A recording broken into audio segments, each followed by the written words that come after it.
First title Tuesday. No. First title Tuesday on Kick.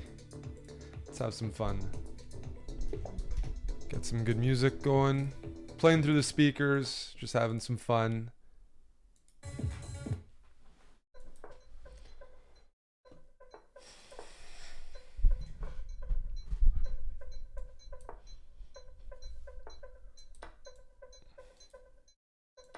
I'm gonna go d6, a reverse Rosalimo.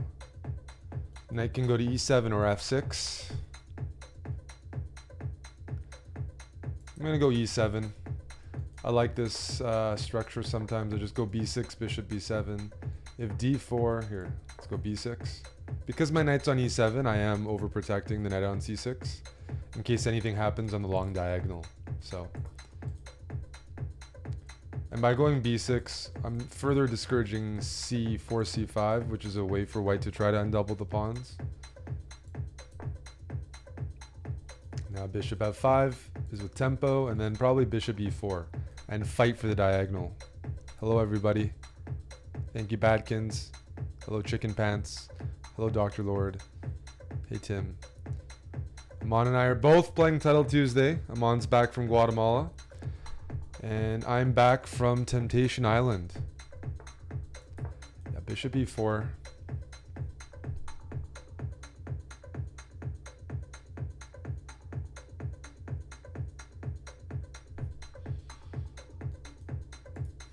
It's pretty important to challenge this bishop. Because, you know, there could be some potential there. Wow.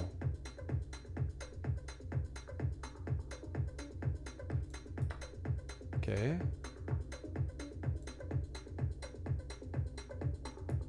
Aha.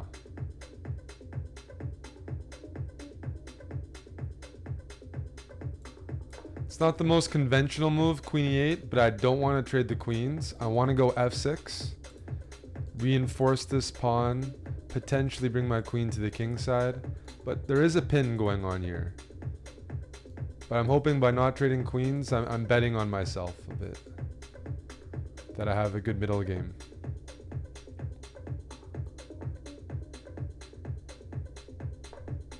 So rook here. Yeah.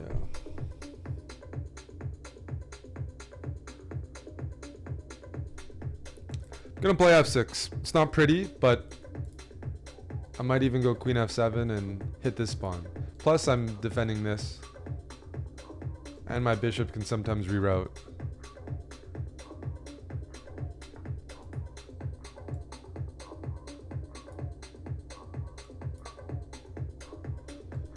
Targeting this pawn.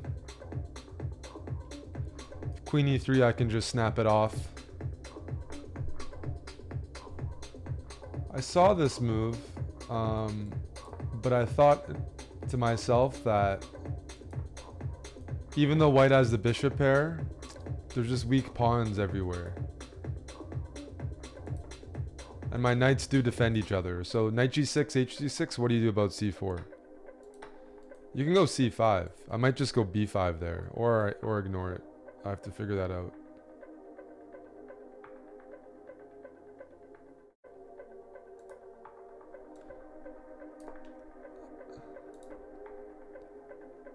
I'll play more solid. I'm expecting e4. Somehow e4 seems to make sense. That move. Is this a problem? Knight d4. The pawn's pinned.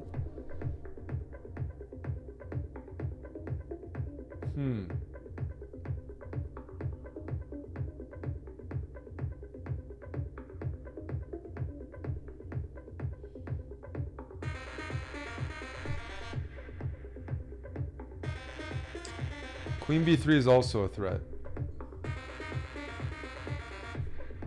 You know what? I'm going king there. Knight d4, queen here, knight e2, king f2. There's some complications. It looked complicated to me. Maybe I'm being lazy. Okay, now unpin the knight. If queen b3, knight a5. And I don't mind giving up offering a queen trade as long as the pawns stay as they are. I want white to have 2 isolated pawns. So that's the... I can allow a queen trade, but I can't allow white to fix their structure. And now they're in trouble. Because now my knights are coming in. I can even win this. Do I want to win it right now or do I want to wait? I'll take it. Where's this bishop going?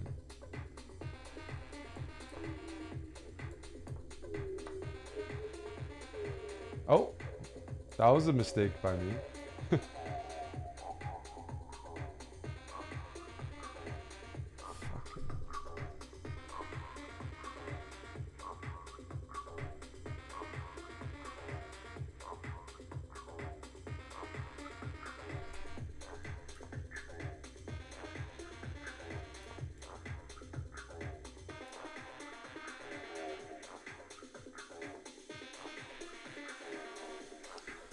I gave back the pawn, but I think I have a pretty big position.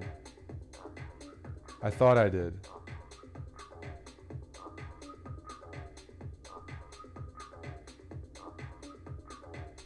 Rook a4, rook c7, knight e2. Bishop takes, rook here, king up, rook check.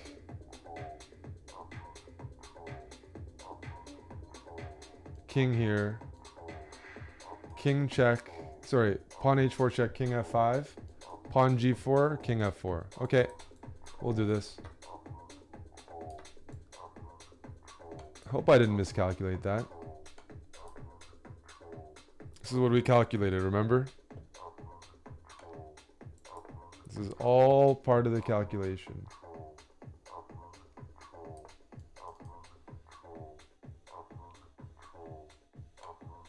Yep, king f4. There we go. Good stuff. Good stuff. No way to stop checkmate.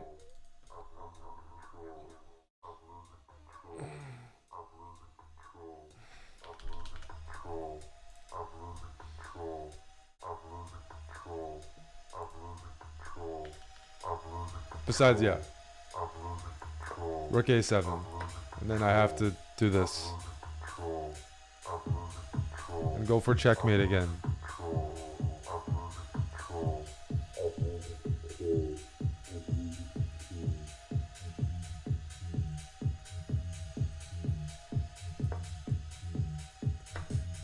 We would eventually get the checkmate.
Hey Chewy.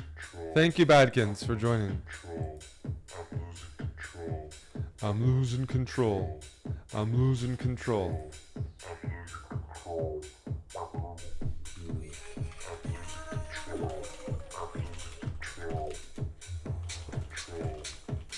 Hello Jeff.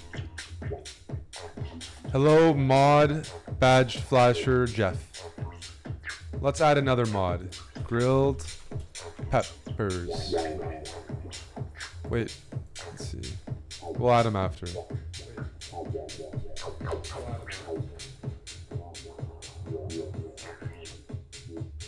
Hello, Eddie.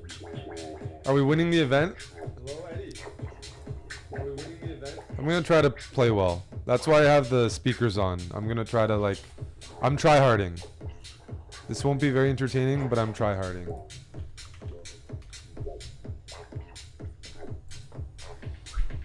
Round 2.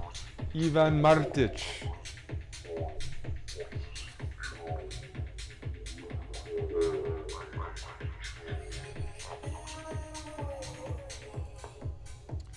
I feel groggy. I did wake up late.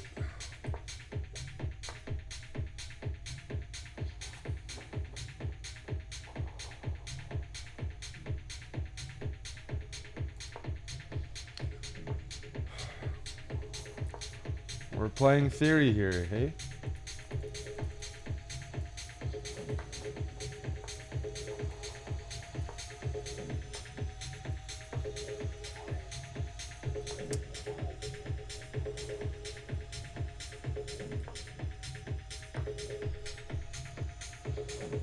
I just wish I remembered what was going on.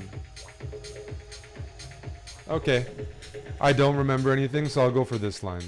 Probably knight here and there, yeah. So I have the bishop pair, but my king is wide open. But we'll have some fun. Right? Maybe not.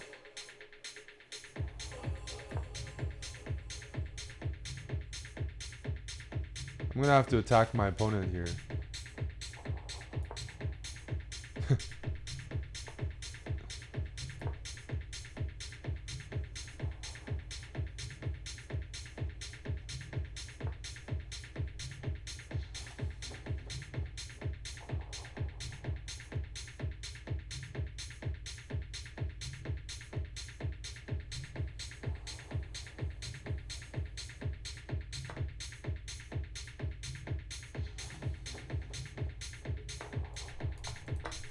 This is very sharp. I don't know what's happening. Queen takes. I'll take here and probably preserve my bishop pair.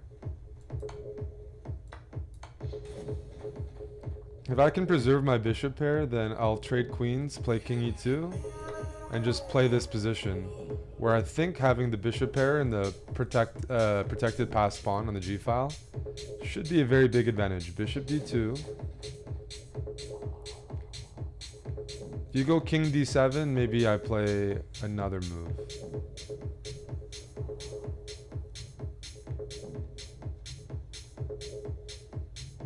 Like here. And then rook d1. If king here, okay, this makes sense. That's a strong move.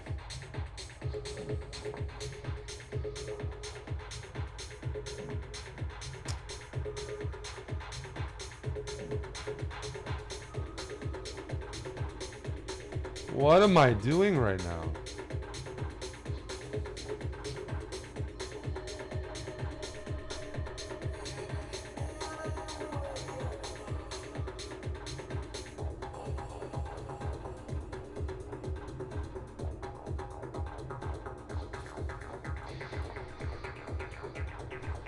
Rook d1 so my bishop doesn't get trapped. But I did blunder a pawn.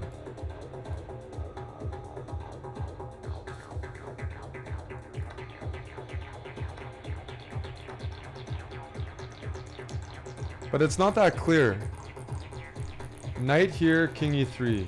Here, knight here, king e3. And knight takes.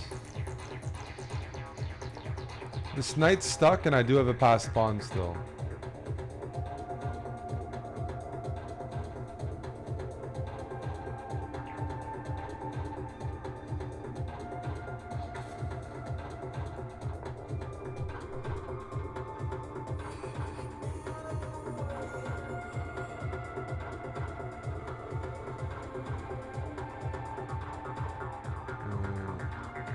That's a good move.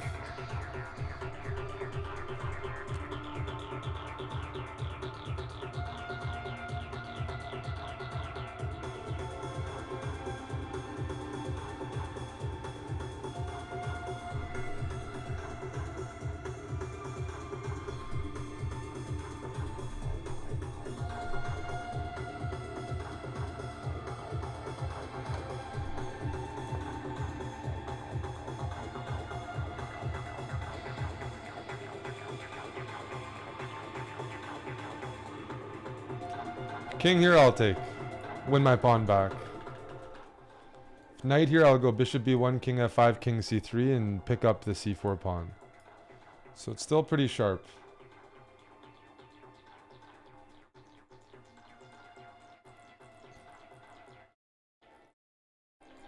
I don't have knight c5 right now because the knight's covering it, but in general, it's a peripheral threat.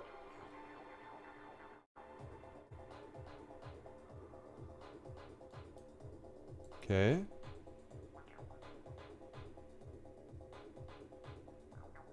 King.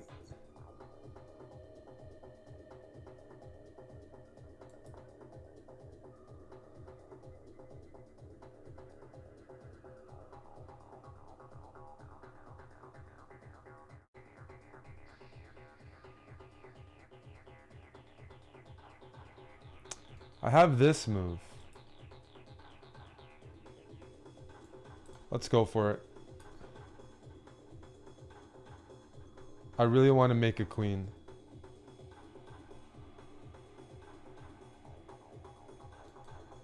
With g7. You can't throw in c3 because I do king takes and your knight's hanging and I'm covering a4.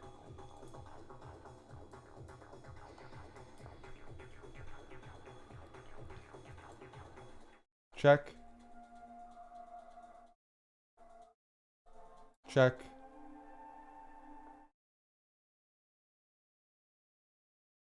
Check.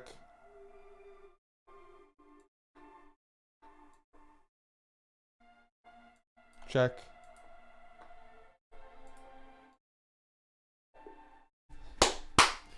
Nice.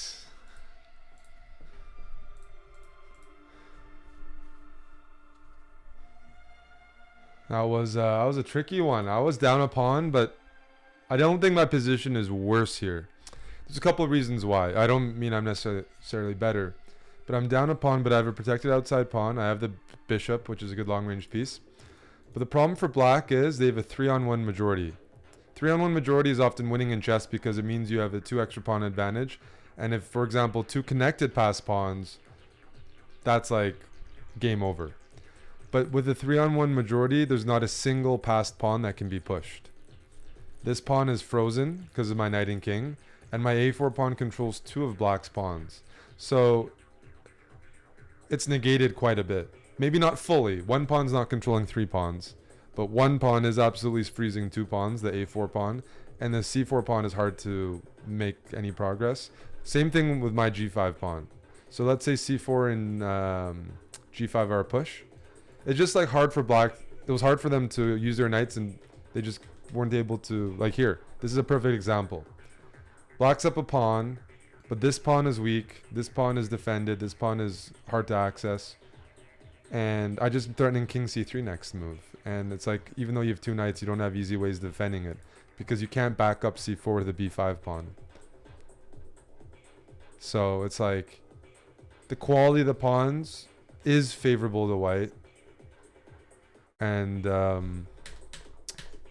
yeah, I mean, I'm not surprised that won is the point. Is like, it's actually quite tricky here. Here, he blundered, right? He played here.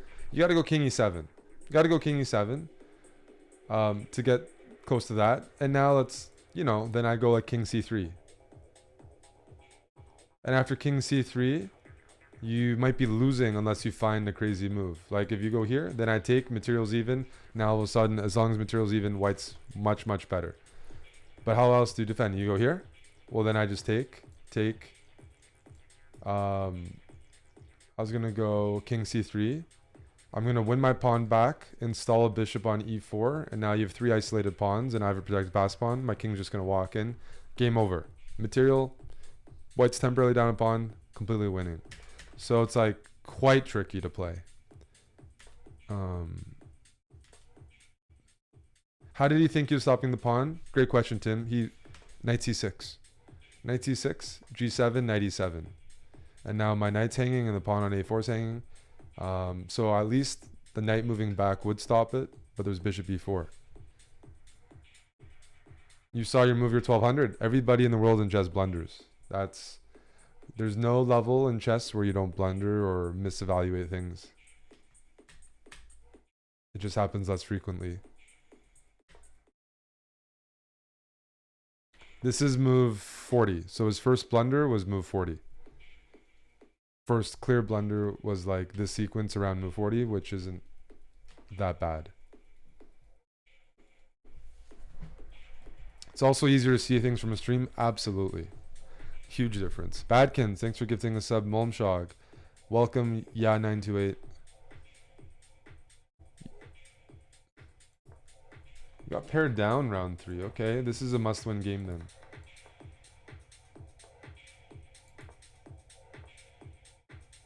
And I'm not playing... well, I'm playing my trusted Khan. But it's not that trustworthy. Defiant Chair, yes. Definitely coming for me. Let me go b6. I want to just develop this bishop here. So here I was considering knight here to reroute there, or I might have something else in mind. But I'm going to try this move.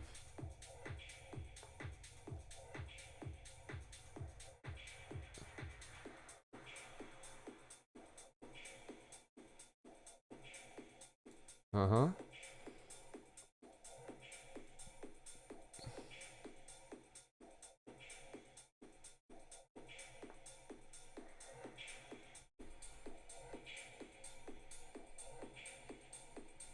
So I can go knight d4.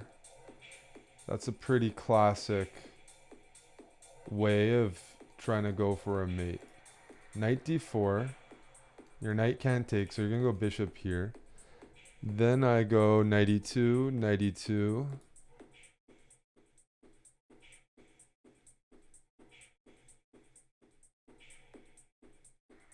Now that's sharp.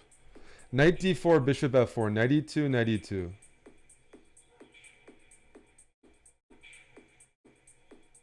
I'll try it.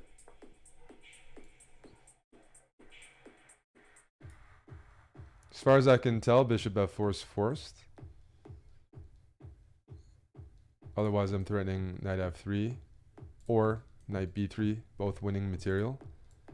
Knight e2. Now queen here.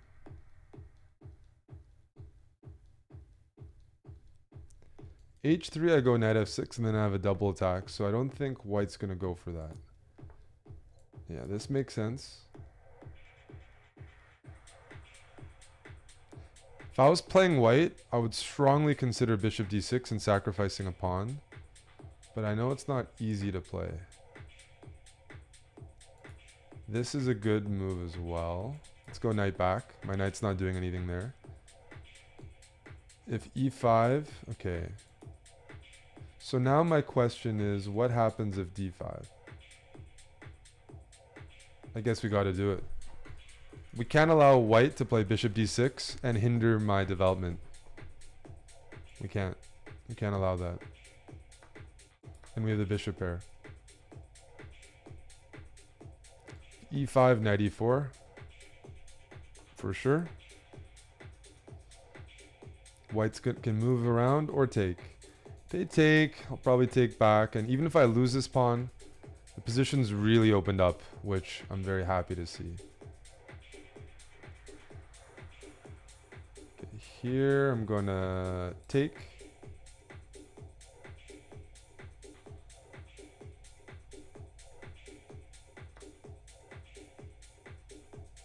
And I'm gonna go a5. I want to open up the position even more. If pawn takes a5, I might throw in bishop c5 as an intermezzo.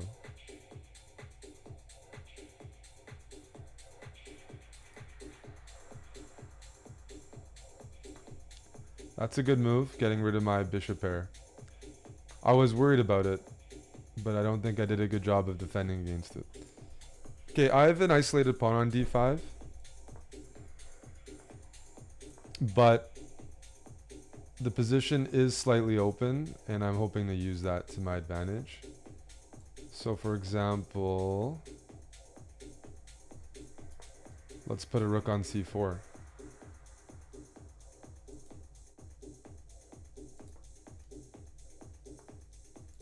Yeah. If if I can turn this d5 pawn into a pass pawn, I'm not going to complain. And now with rook c4, I'm able to double the rooks behind it. If there were no pawns on the queen side, I think white would be okay. But there are pawns on the queen side. So I don't think it should be so easy.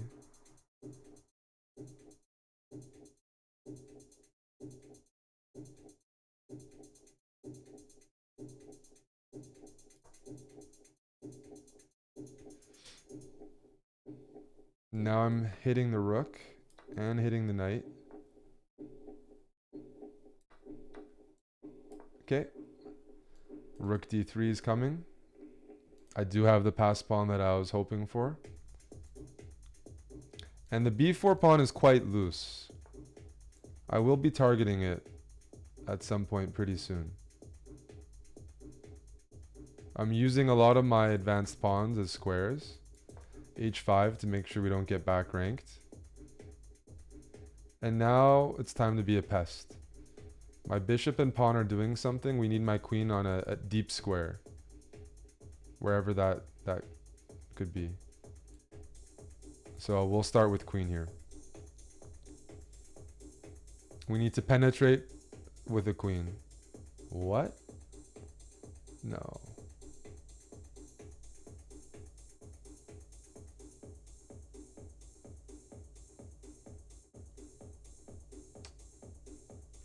What the heck?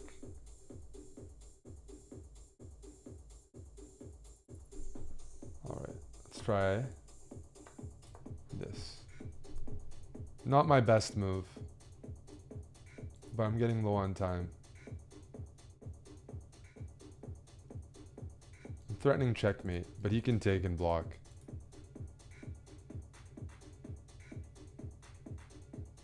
But I have a couple ideas. Yeah, my time trouble wasn't good there. Oh, maybe he didn't see it.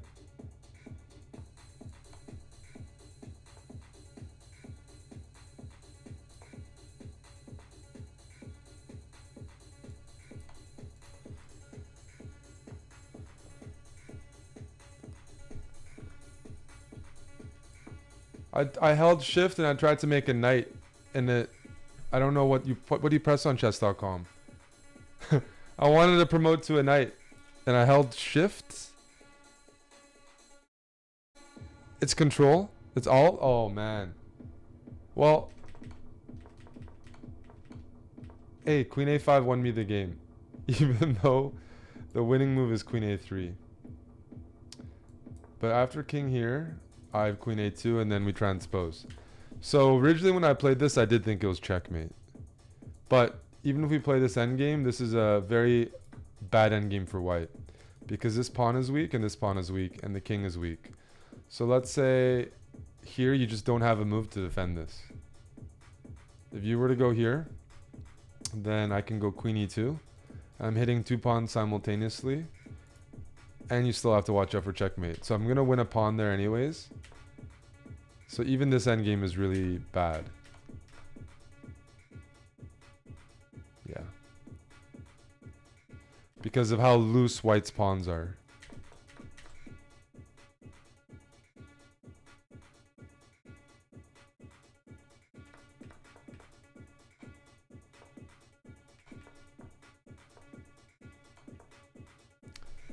So how do I do this? Alt? Ah, it's alt. I'll know for next time.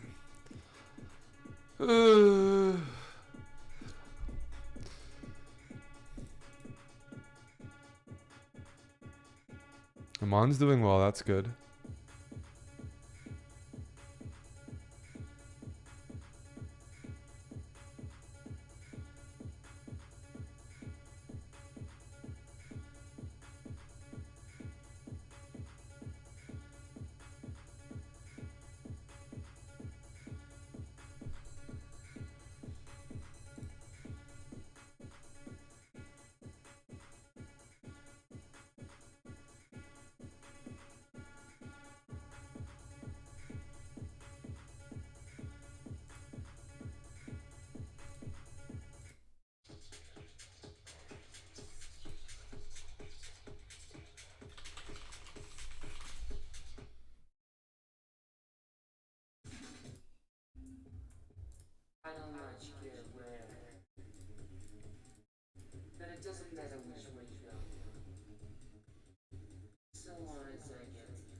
Hey Redson, how you doing, buddy?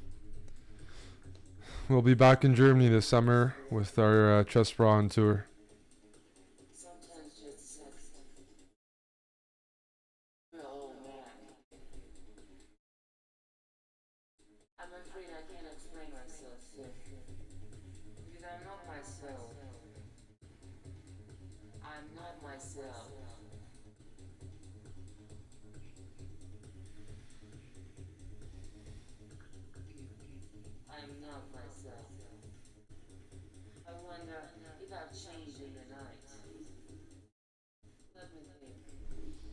Oh my goodness.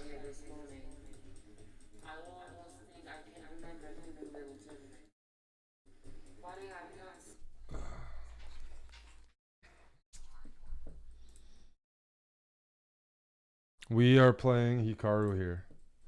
Let me just get sorted. Sorry about that. I had to change the music from the speakers to the headset.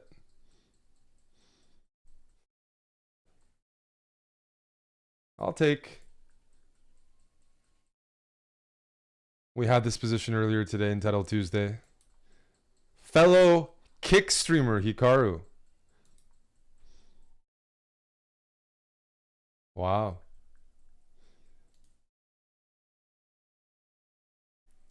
Knight e7. Just want a castle. Usually white goes for some sort of like e4 and then knight h4 and f4. Like knowing Hikaru, that would make a lot of sense. So maybe I should go f5. He definitely wants to put pressure tactically on me.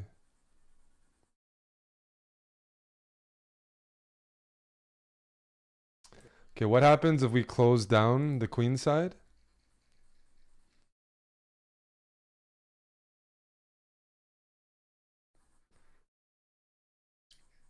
He's doing it. He's doing the tricky hickey.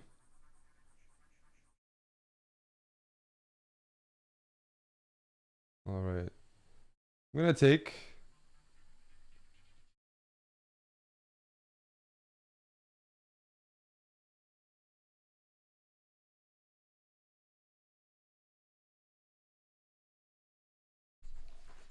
Maybe I can move my knight to g6.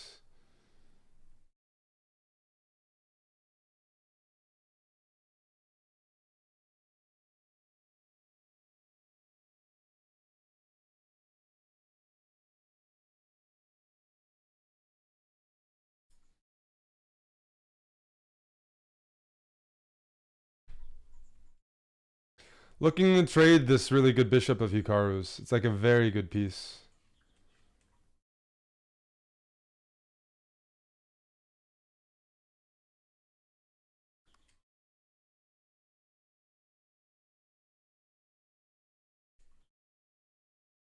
But I do have this diagonal, so that should be worth something.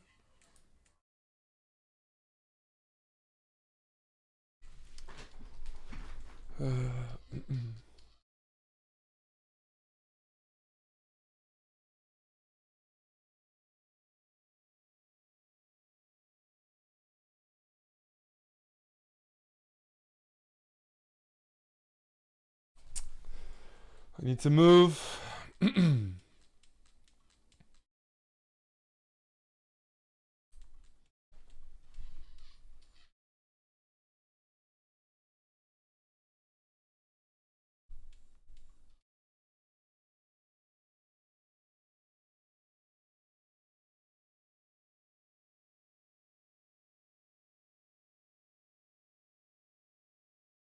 I want to make space to go bishop a8, so I'm no longer pinned on this diagonal.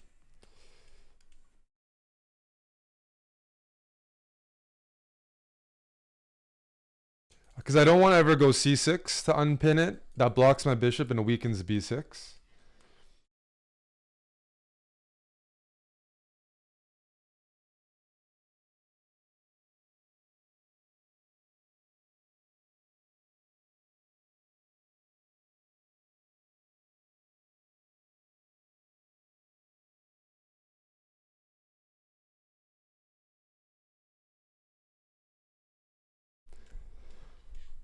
Trying to challenge this bishop here.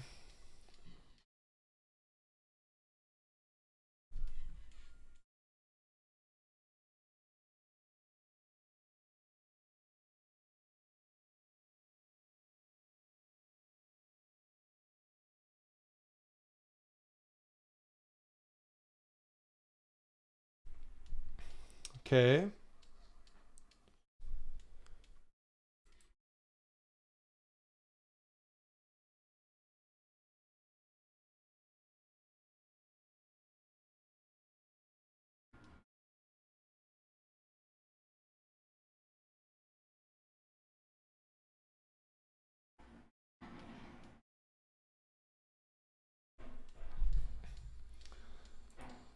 Open position.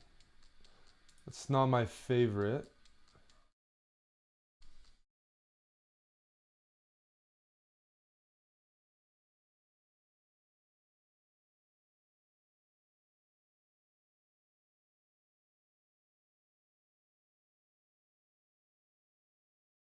Let's make some space for the king.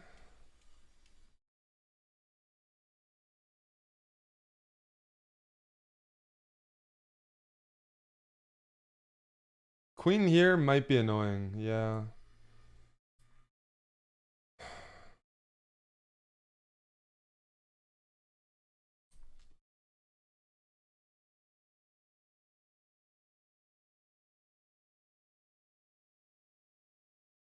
I'd love to go here, get some counterplay.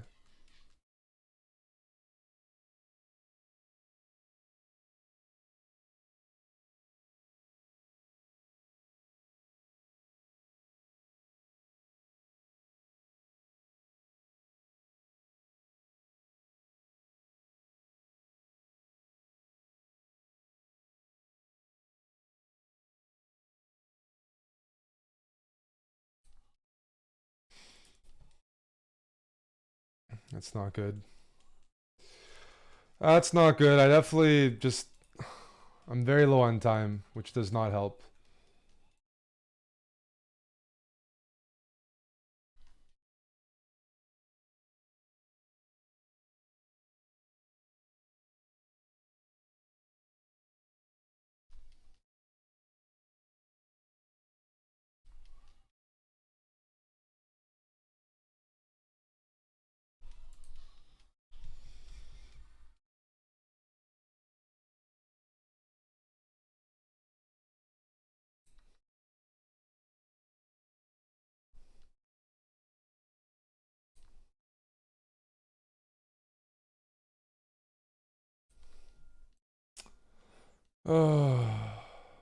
I can't complain. I was worse earlier, so...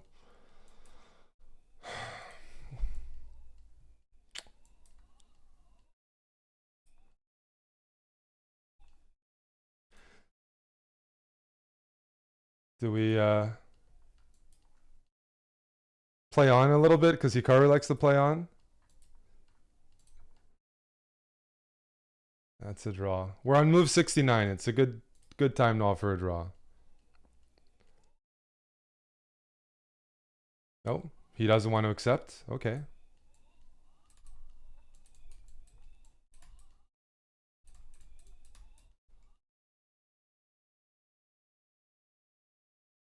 Does he want me to offer him a draw again?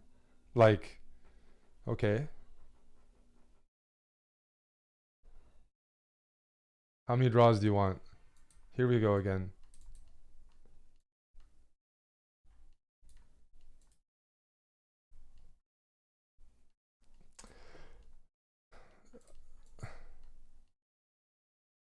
I've offered 4 draws. Maybe I'm going to get in trouble for offering so many draws.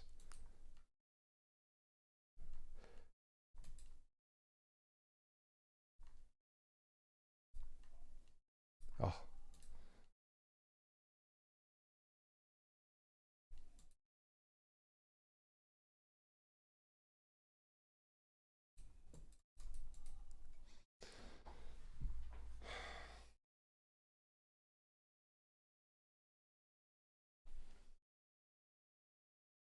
Hikaru, I think, enjoys, like, dancing with me. He's done this a few times recently.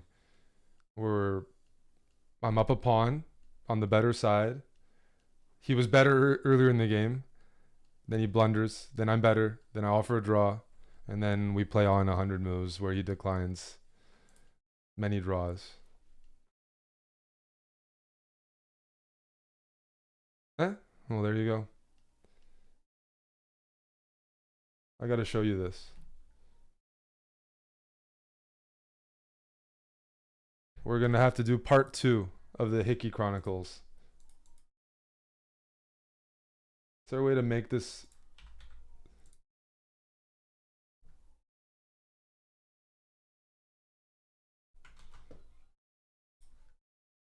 There we go.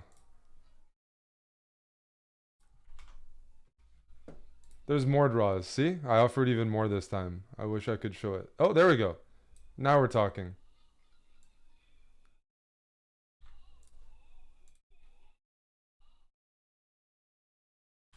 Now we're talking.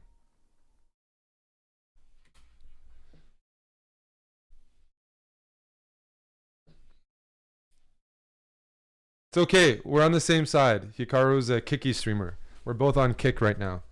So it's all good. A draw is I'd say an optimal result for Hikaru and I.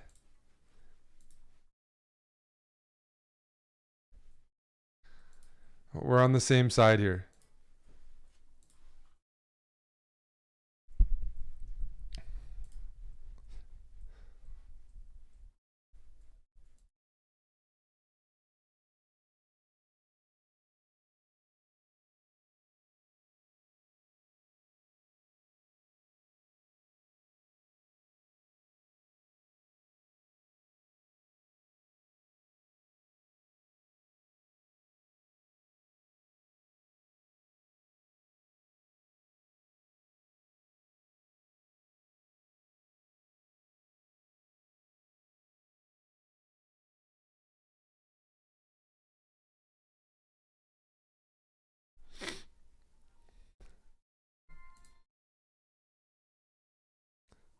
Luke Sky White, thanks for upgrading your chess.com membership. Not Yo Bob, thanks for the sub.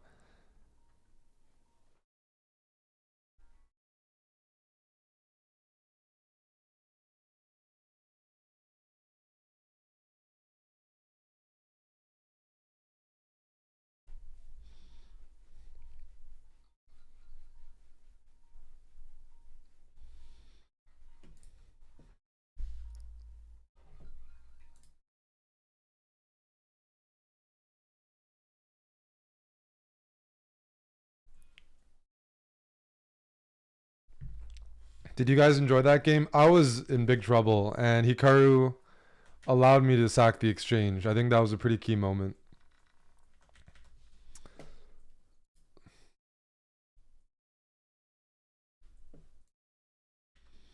So, here I'm in. It's just an open position, and Hikaru has the 2 bishops. I didn't realize I was up a pawn at all. By the way, I don't because I lost a pawn here, but I actually didn't. I thought I was down a pawn. I thought it was even material. It would have influenced some decisions. Anyways, it's an open position. Hikaru's got the outside pass pawn and the bishop pair. So rook f6 is okay, but the bishops are strong. I'm definitely in trouble here, both on the clock and the bishops are good. Rook f2 is a good move because I'm threatening to probably sacrifice. Here. And I traded, and I thought this was an okay decision. I think I have to trade because now there's a threat. My queen's hanging and there's rook e8. So we trade queens. I go bishop b7 because I got to prevent rook e8 check.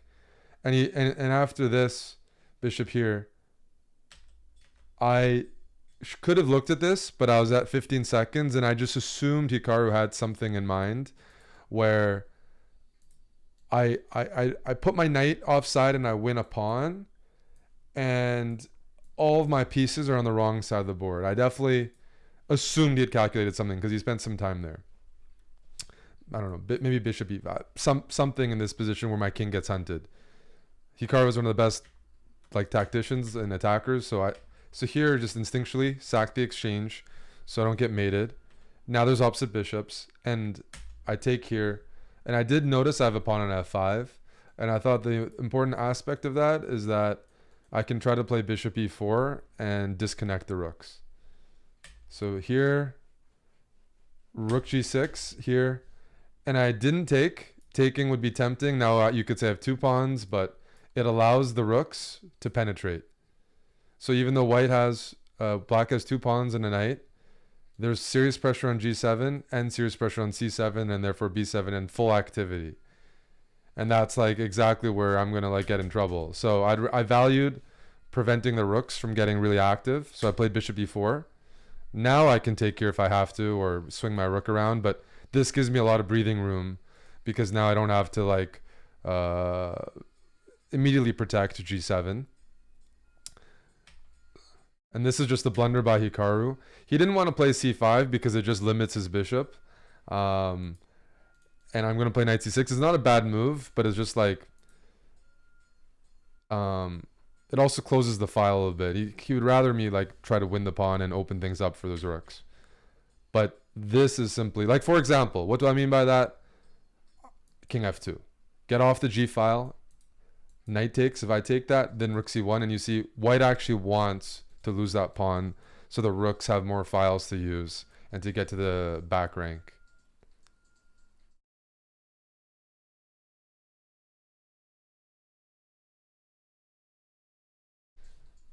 Even if I try to defend here, it's like, you see the activity is worth so much. So defending the pawn with a rook, that was a blunder. Now I went rook d6. I almost played this because I was low on time, skewering the rooks, but there's rook check as a Zwischenzug, and then I don't win any material because of rook d3. So it's a good thing I held steady. It's a good thing my pawn defends the rook. Otherwise, there'd be bishop takes g7. So interesting game there. And now we have Mr. Duda.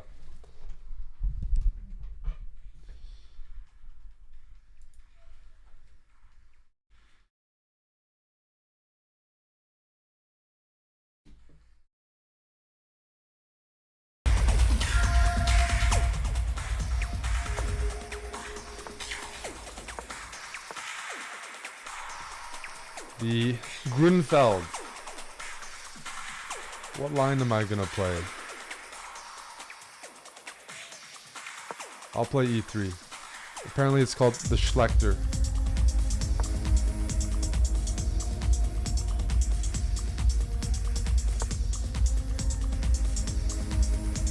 And then I'll go b4. Trying to play against the c5 Grunfeld break.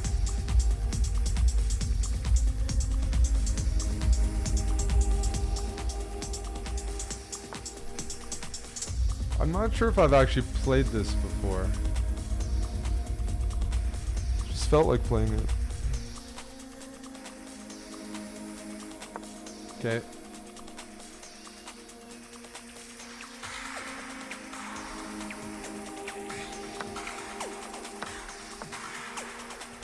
Yeah, this feels like I might have run into not necessarily theory, but something I didn't want to sign up for. If I can keep this pawn structure intact, I won't be complaining too much. But we'll see. The good thing is you can't go c5 because b5 hangs and you're not really... Well, maybe you are. This is interesting by Duda. He's giving up the bishop pair and I'm trying to understand why, because I think I'm pretty happy with this bishop.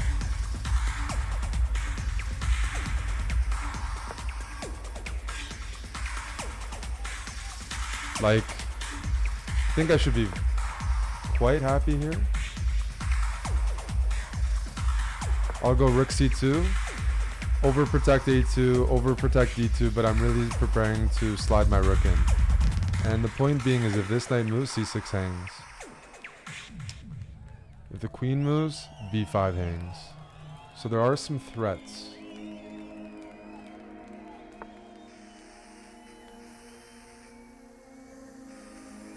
We'll double the rooks. Now, if the knight moves, I have knight b1, hitting the queen and hitting c6.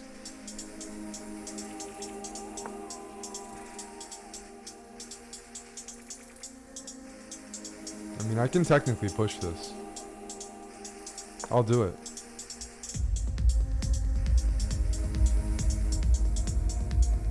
Wait.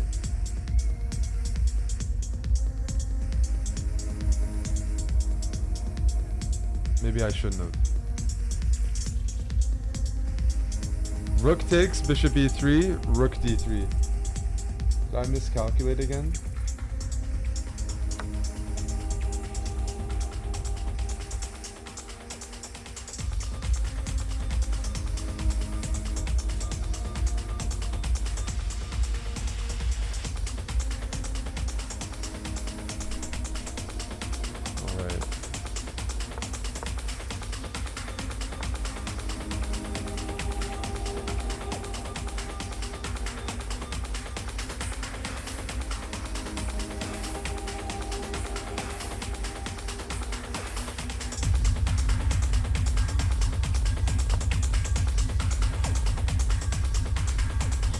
I should have something here.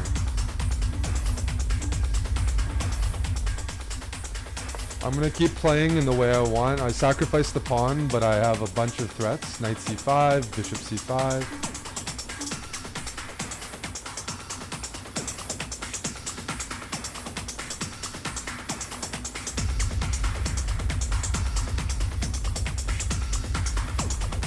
Because black's pieces are really poorly placed. The knight hasn't developed, this knight's on e8. But it's hard for me to explain my thoughts. Because this is like kind of just an intuitive feeling that the coordination of black's pieces is so off right now that I should have compensation.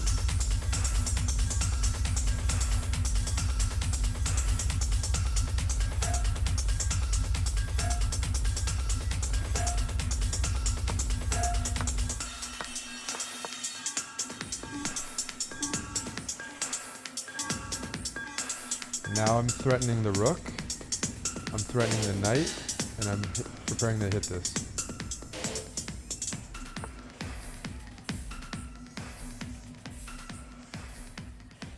No, it has to be losing.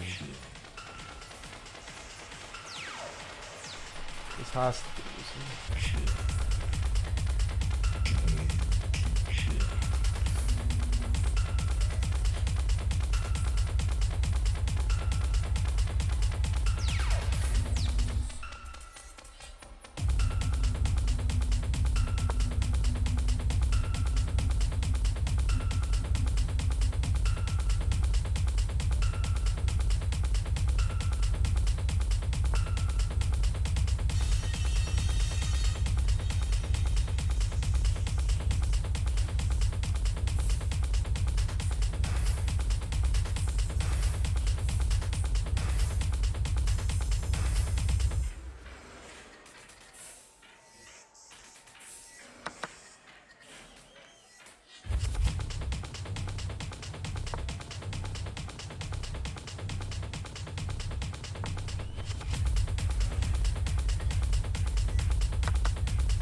Threatening this.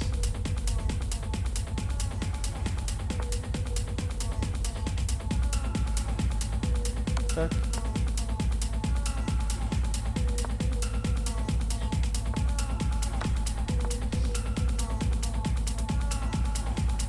Check.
Let's go! Jeez. He made it way harder than I was hoping for.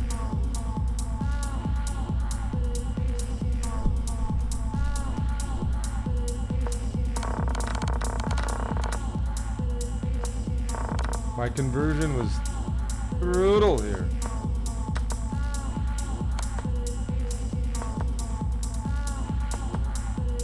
Those knights, those pesky knights. And maybe my conversion was completely fine, but getting low on time is still something that is an issue.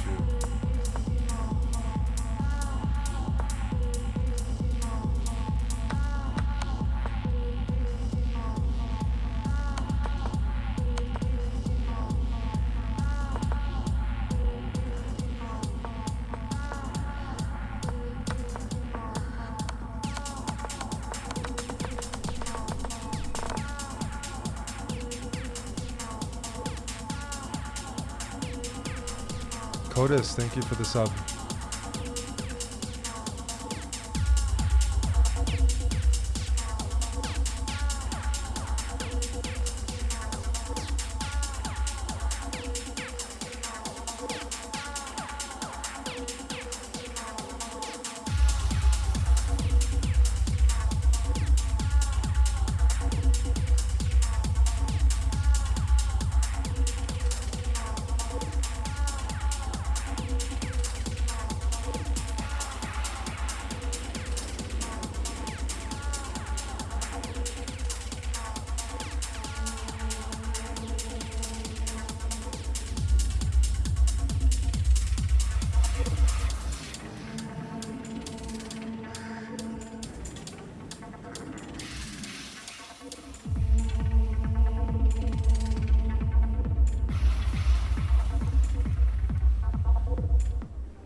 We got another tough one. We got Mr. Tang here.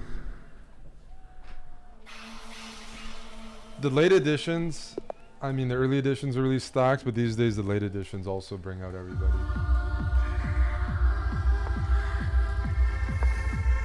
Like the Europeans play the late edition now, and then all the top North Americans.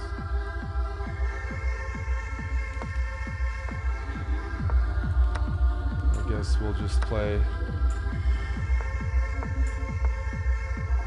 something solid.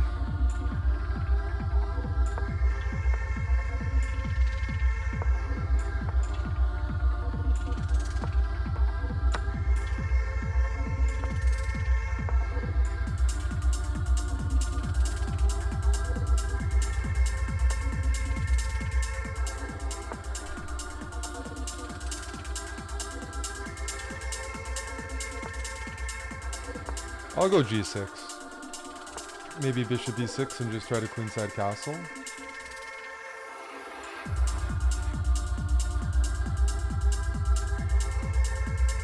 Bishop e6 is kind of, it's not really ideal in a couple ways.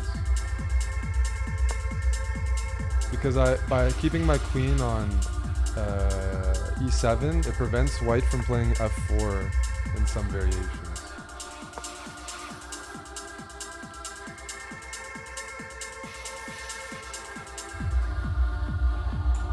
Queen here, I was going to go queen b4. But I want to discourage f4. I can also go knight c8, knight d6 if I want to play standard Carlsbad.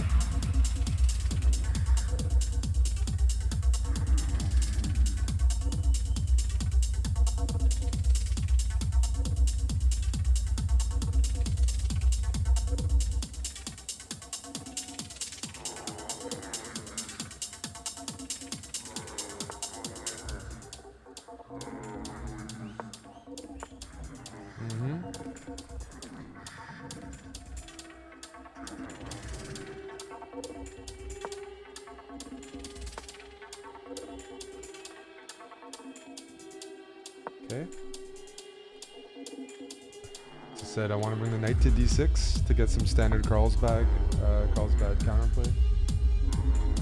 There. Sure. If everything gets traded off and I kingside castle, it's hard to imagine I'm worse there.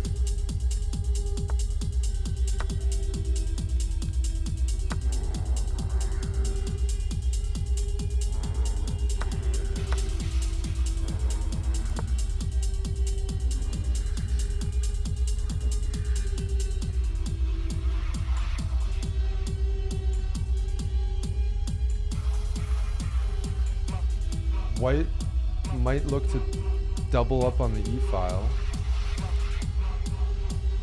There's a couple ways that happens. And this is also a long-term threat, is this bishop g6 idea, which is not my favorite thing to see. Because that might force me to take... If I don't take now, how do I deal with bishop g6?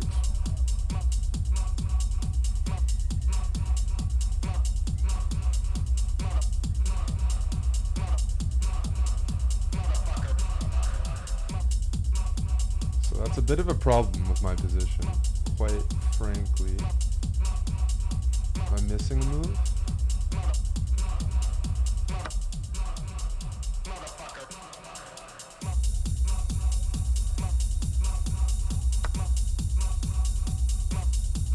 Don't think I am, but then I've done something wrong here.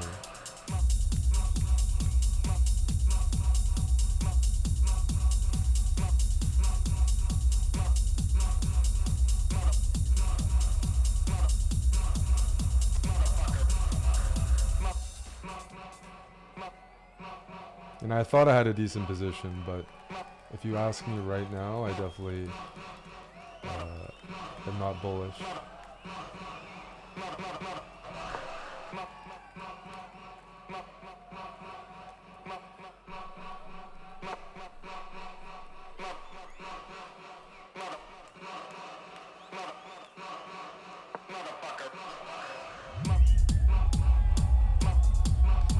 Because white had weaknesses around the king, but I'm not able to take advantage of that, and even the d4 pawn is isolated, not able to take advantage of that. This knight is running around and causing big problems. I mean, I'm going to go rook e8 next move, but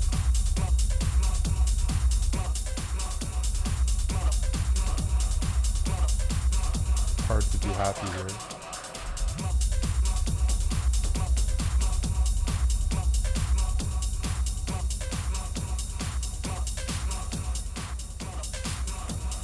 Queen f7 defends this, and I gotta watch out for checks.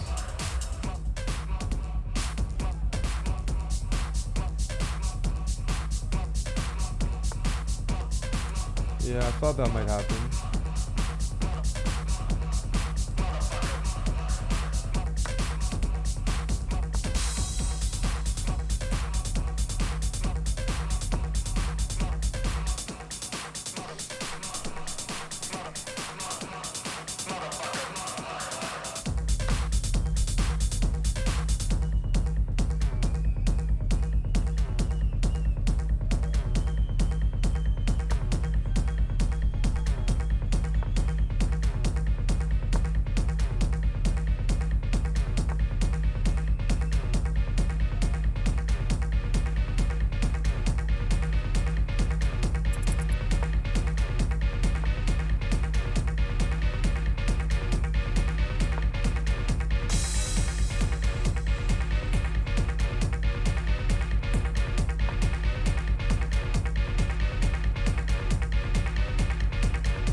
was a tough one. Oof.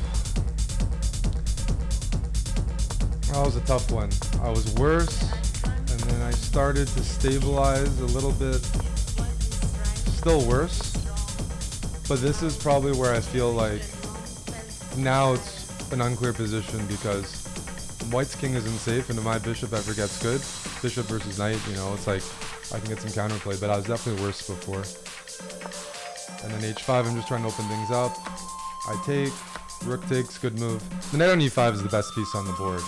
The good thing about getting the rook on d5 though is I stabilize. I defend a5. I also prevent any sort of like pawn push that might open up the diagonal. So I'm still worse here, still worse. And after queen e4, I'm like starting to realize the knight is like potentially loose after a move like c5, but I also have loose pieces. c5, what's happening after knight f7? Am I losing? Am I winning? And c5 works, but it's like everything just trades off. So I played rook d6 because here I was like, wait a second, I'm actually up on time now and the tables are turned. If everything trades off, look at white's pawns. Not very good quality, and I have pieces around my king. Now I went c5. He took. That's a blunder. We're at 2 seconds each pretty much. Check. Yeah, it was interesting at least. Interesting game.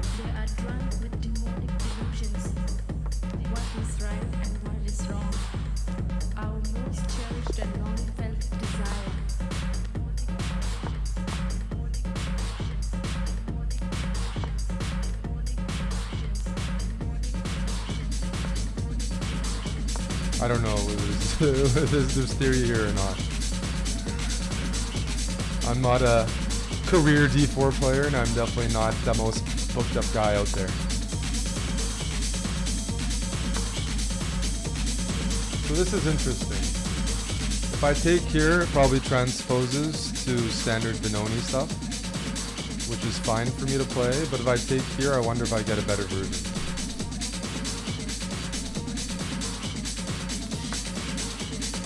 Hard to say. It's definitely a bit hard to say.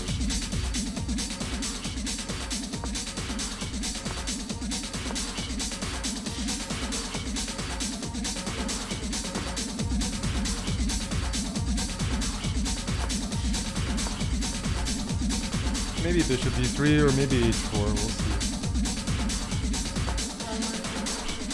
Yeah, this almost feels like a transposition to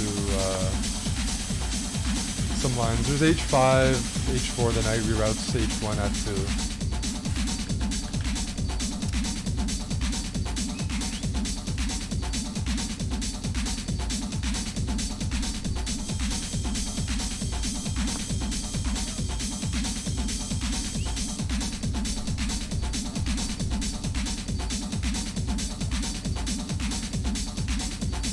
I'm gonna go here first. I'm expecting queen b6, and I might go king h1. No, I don't need to go king h1. I'm gonna bring my rooks towards the center.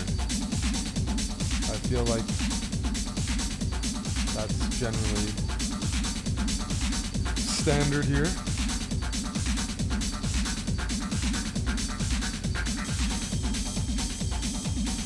Okay, and what happens if this?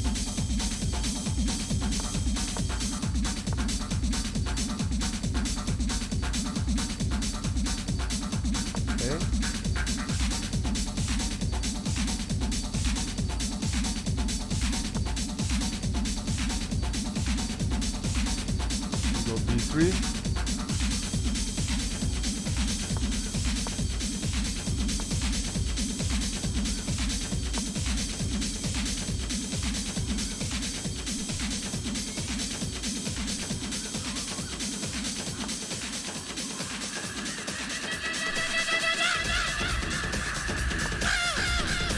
I might want to get the knight to c4 if I can.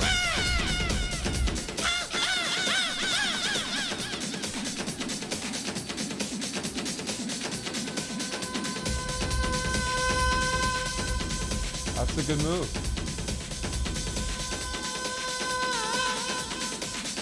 Takes, pawn takes.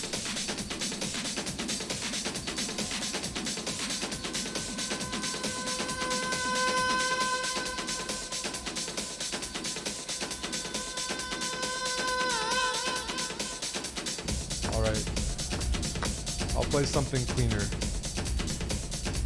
I don't like my clock situation. Wouldn't be surprised to see something like this. I'll have to go clean too.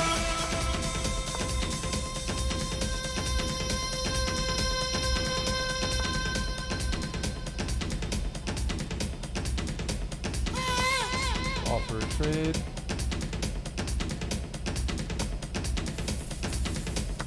Take.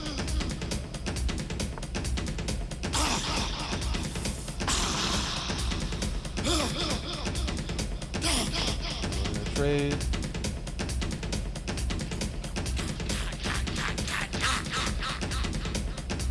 That way.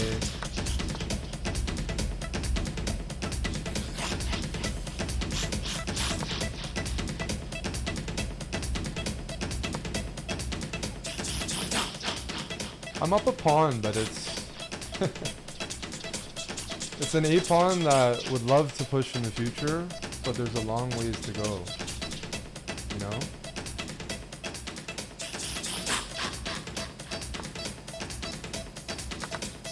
Yeah, I would do the same thing in my opponent's shoes.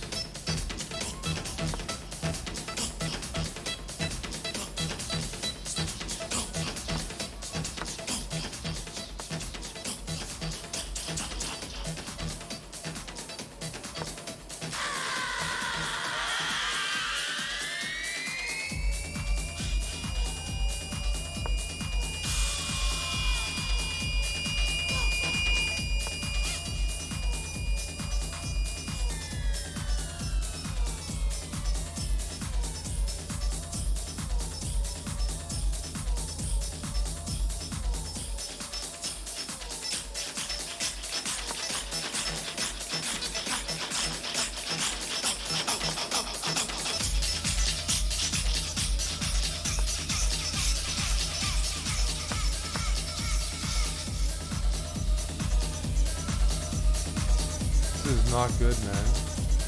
Did I not just have like an active position and I've allowed, unless I'm mistaken, feels like I've allowed my opponent just to walk into the position.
Oh, I don't know what's happening.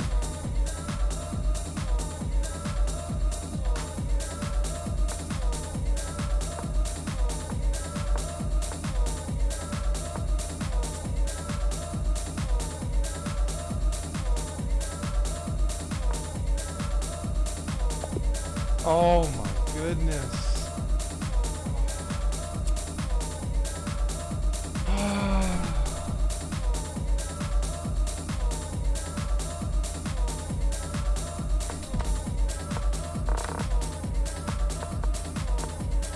Position was fine there, but I got low on time and I fucking lost on time.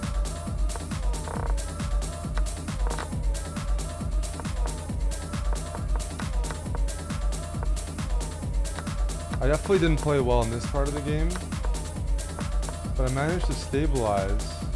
I'm still up a pawn, but it's not a big pawn. But if I wasn't up a pawn, I'd be in a worse position. But because I have that extra pawn, it's salvageable. And here, I don't know why I played e5. Why don't I just play a5 and a6? That was my plan. Because there's no threat. There's no threat right now. And now I realize, well, if I trade this position, I'm like getting run over here. I can't trade kings, but even now, yeah, queen a6.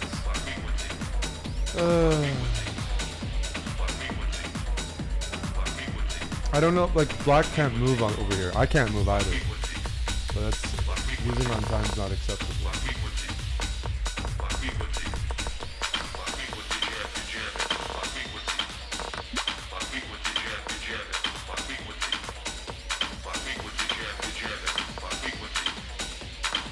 And one of the worst parts is I could have played h2. If I ever wanted to draw, I could play h3. But I have no interest in the draw from this position, and I shouldn't. So I don't regret it. I hate losing. To lose this position is embarrassing. But I didn't play h3 because like I'm up a pawn, and that just forces a draw. And I don't think I should be doing that in this position.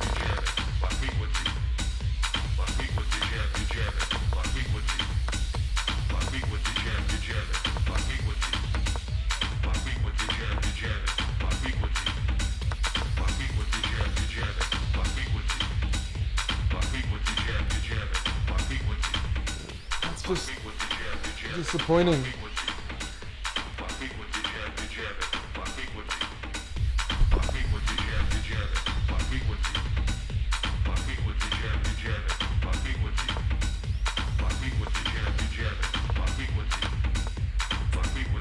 Oh man, I don't know theory here, or I don't remember it.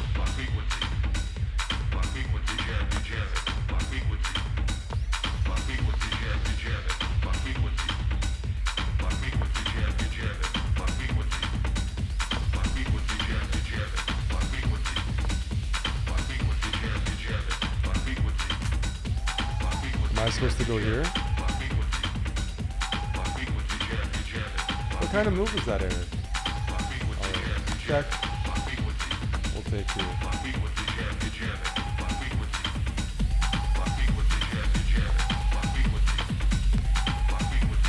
It's a wide open position.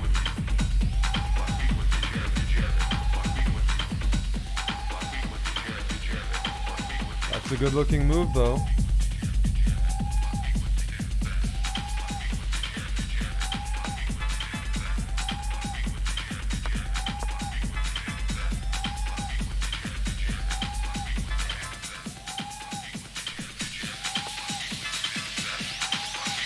I don't really mind being down the exchange. That's not the issue. The general issue is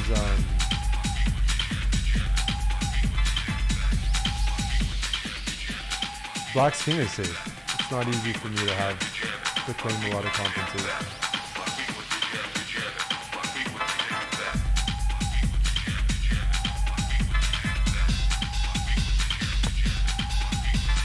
Bishop here, I'm going to have to go knight e6. And I'm going to have to just bring my bishop in the game. The good thing about e3 is I want to support f4 at some point. But we need to remove this knight from e5.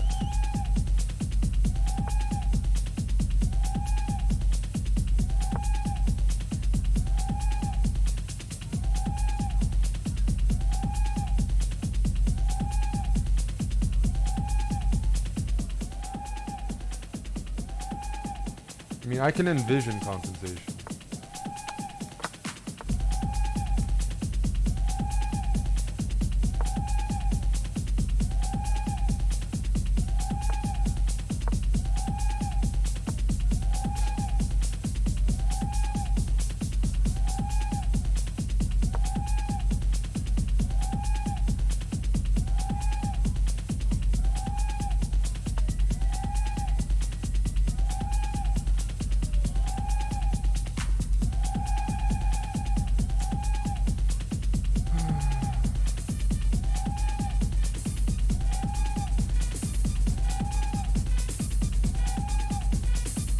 Supposed to just go king e2 here.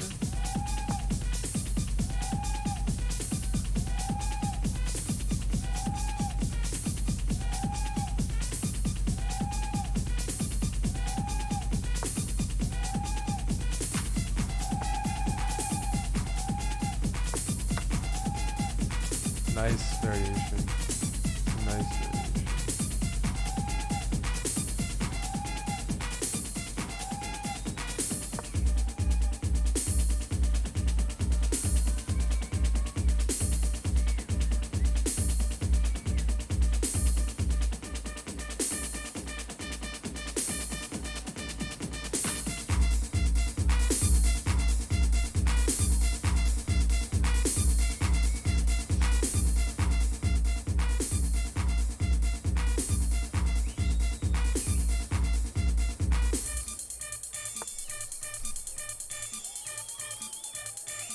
I mean, I have a draw if I take on e6. But I don't think anybody's interested in the draw here. The critical move is whether or not I can go king e2. We'll find out. I don't want to draw with taking rook here and queen c6, queen a8 is a draw. The point here is that if the knight moves, I take on e7 with check. And it might not be winning, so you can go knight here, queen takes, knight e7. Then I was going to go bishop d5.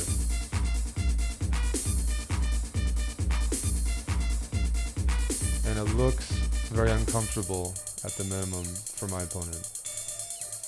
So knight here.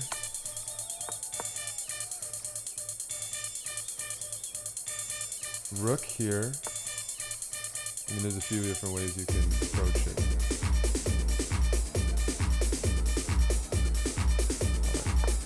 Let's go this way.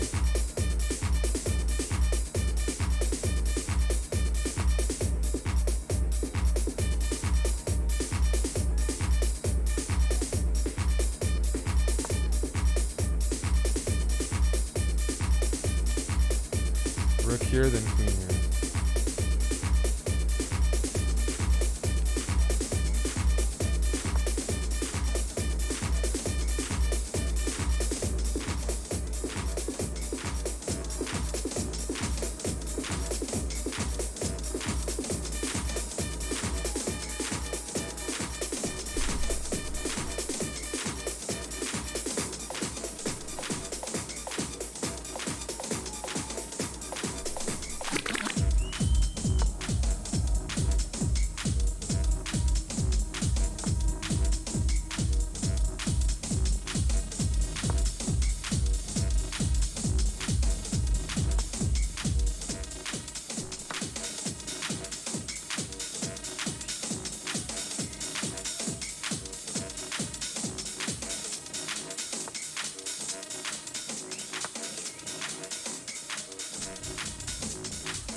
Man, I was happy with that game. I got some nasty compensation here. I'm playing well today, but even this game, like, queen g7, looks like a really precise move, g5.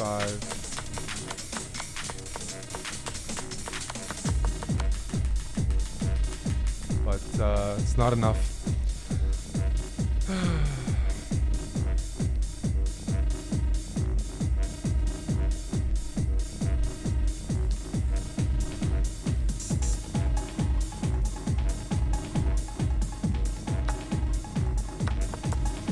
As I said, I wasn't concerned about losing the exchange material, but it's that I actually need good pieces. It's like, I don't care too much about losing a rook, but I need everything else to be going well. This is a very interesting position. So he took this. This is a really cool move, and he played it right away. So the rook b1 is a good refutation. The idea being, this is winning for blacks. And if they can get rid of one of my key pawns, then they're in trouble. Then I'm in trouble.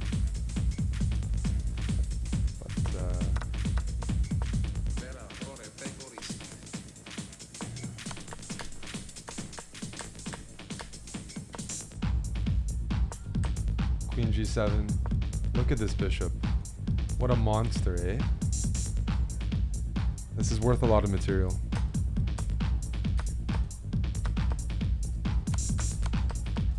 I'll tell you what though, it's not really a good thought to have, but in general I don't enjoy Title Tuesday as much as I used to because it feels like I'm playing a professional tournament, even harder than a professional tournament, and the prizes have only gone down, or relatively speaking, there's very little incentive for anybody to play for a prize. You have to be top 2 in the world, not just online, to consistently. And it's this tournament is so strong and so exciting, there should be far bigger prizes and just a different structure altogether. Because it's way too sweaty.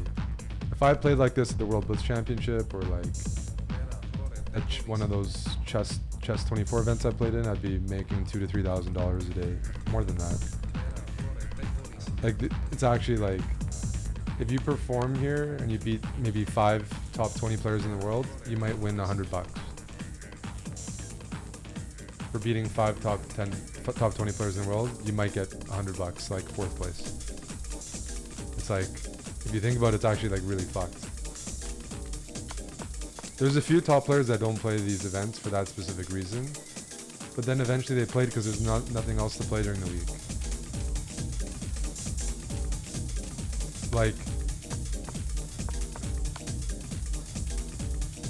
It's way too sweaty of a tournament. Everything else comparable in chess might have 10x the prizes.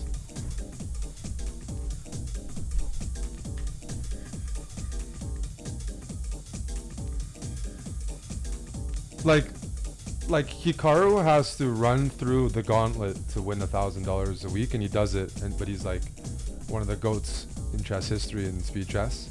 Magnus often doesn't win even when he tries. But every other event like this in chess, you get paid or you get an appearance fee. It's the only one like that. And it's I actually at a certain point lately, I haven't been that motivated in Title Tuesday. It's I can't beat top 10 players or top 20 players without trying really hard. And it's I'm shifting my whole week or whole day for it. And it's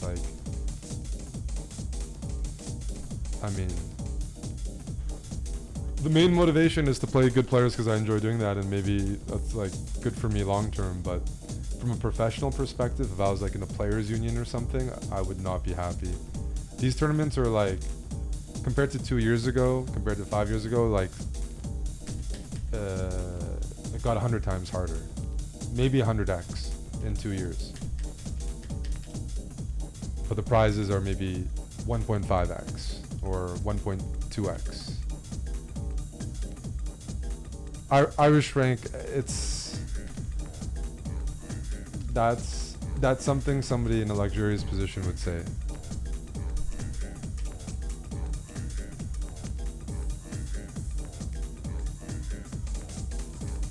You can tell that to top athletes. Don't ever, don't play for money, play for your audience. But if you want to beat these top players, it's definitely a full-time gig.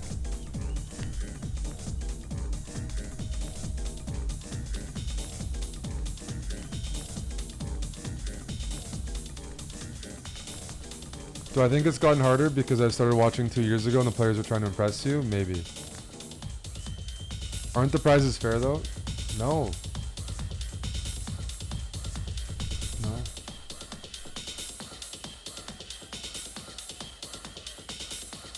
What does fair mean? That's just what the market decides, but is it a fair wage? No. Is it? I don't know what your definition of fair, but generally, if top 10 players in the world spend a few hours and their return is $0, even though they perform maybe above expected, then probably not fair wage.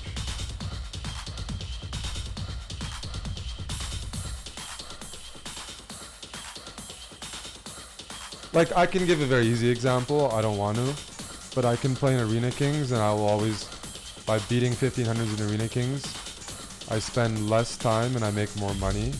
People still like watching it. And I don't win any money there, I win like 50 bucks. Sometimes 100. But it's still, from a prize perspective, 10 times more lucrative. You're thinking from the owner's perspective? Well, from an owner's perspective, why put up any prize, pretty much? Like, what do you mean owner's perspective? The owners don't need to do anything. There are no owners. Like, yeah, they pretty much, like, they don't need to do anything. That's why I said if I was on the players' union. If I was in the owners' union, fuck everybody.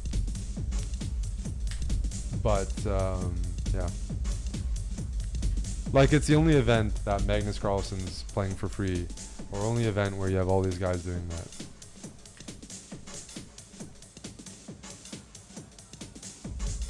But the games are exciting, and the audience likes it.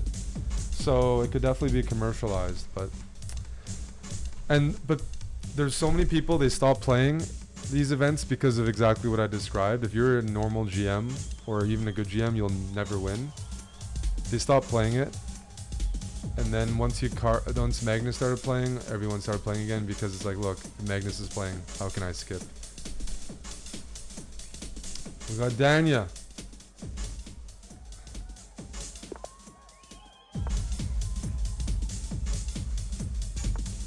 Danya's beaten me. I've beaten him. We've played, I think, a couple times in the last few months, but he's usually pressuring me pretty hard. Especially because I don't know theory here. I'm definitely rusty when it comes to the London. Oh yeah, I forgot. I'm just losing a pawn here, aren't I? Oh well. It is what it is.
I'm gonna do it.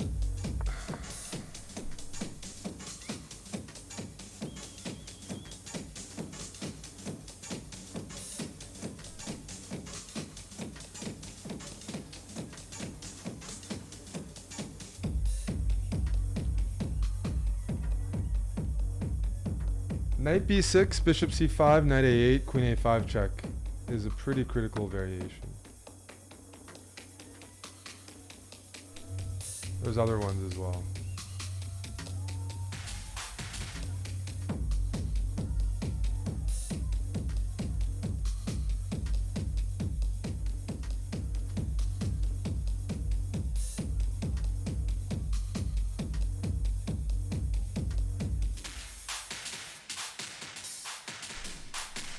I just don't know theory.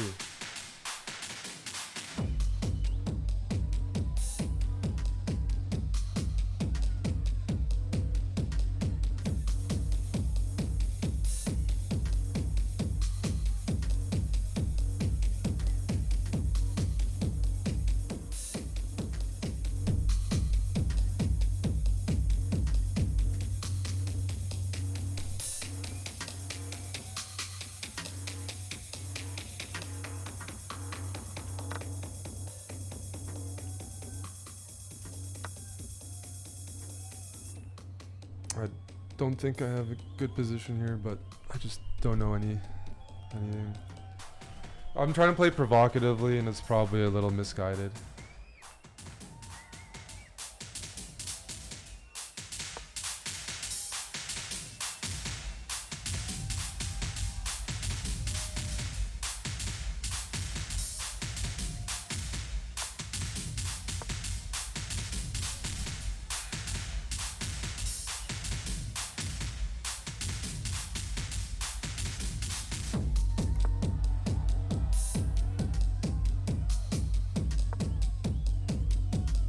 I wish it wasn't, but that's the reality. My lines are not looking too hot.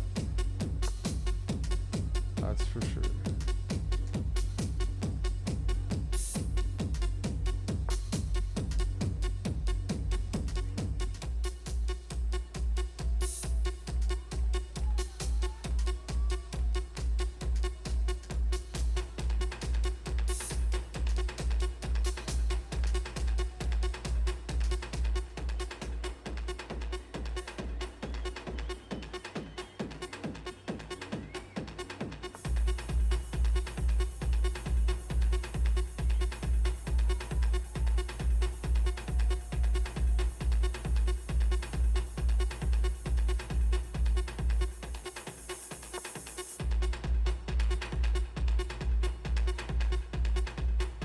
I think that's just a blunder by me.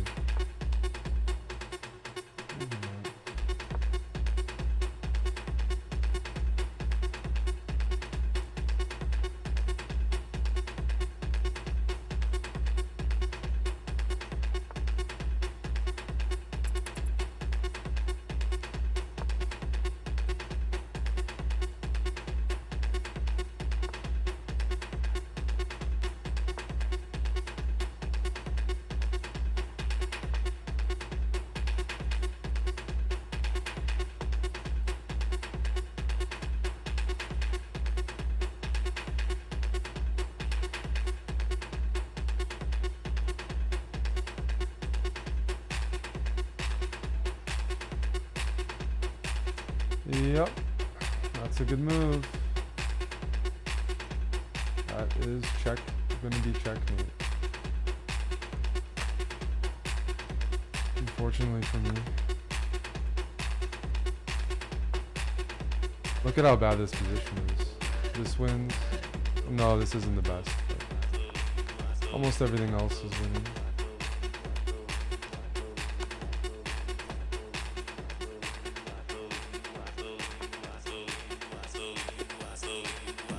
It's a disastrous opening.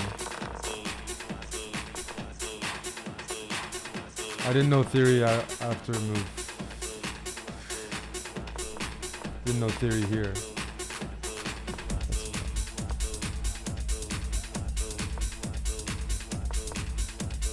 But maybe my position was okay, but I don't have any experience. Yeah, I have no idea. I have no idea what's going on.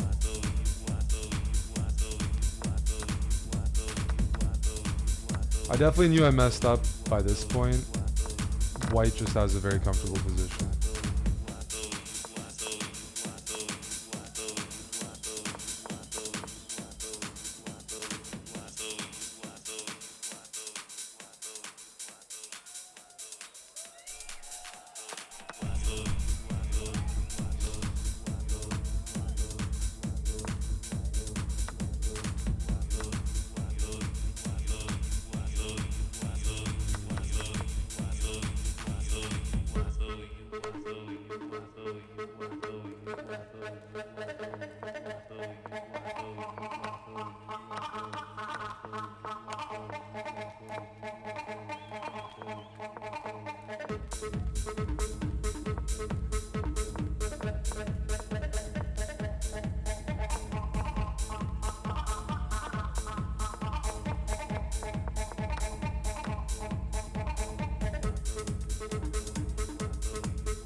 I'm just down a pawn, and the problem is it's a good pawn. White's knight's coming to b6, and it's not just the normal pawn, it's a good pawn.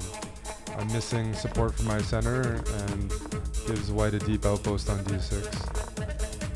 But getting a lost position by move 12 is really bad. It's already losing by move 12. Doesn't look losing, but this is a losing position.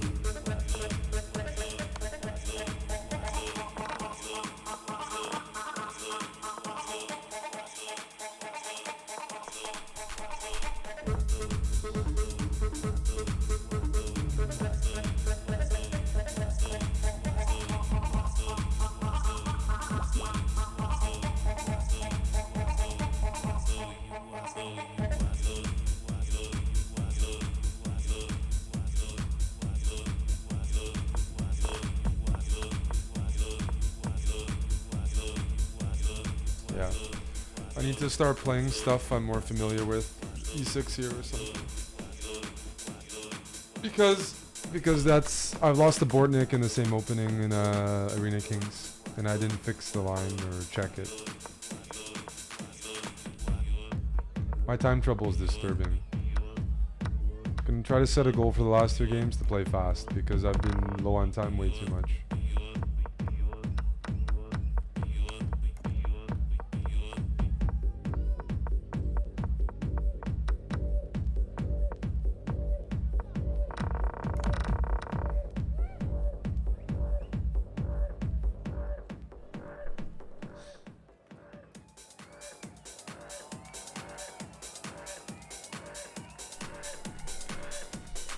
CT, thank you. Dude, I got 6.5 out of 9, man. What are these pairings? Oh. So bored of this fucking tournament.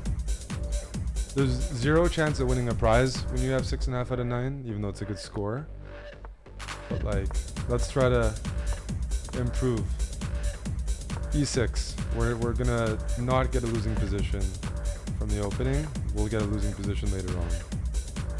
But like, no, I mean the pairings are tough because the tournament's tough. Nothing's rigged against me. But it does beg the question why we're all playing, for sure. In my humble opinion. Said I wanted to play faster.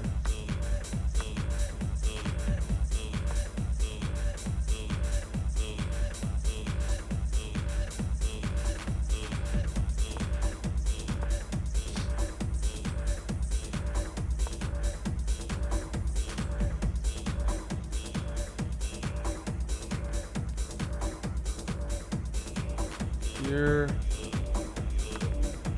I lose my queen in this line.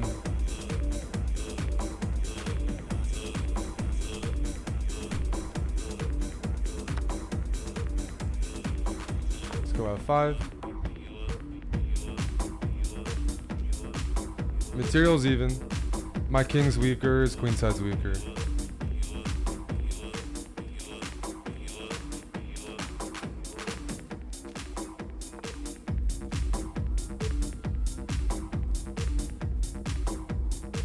Sure, I'll push.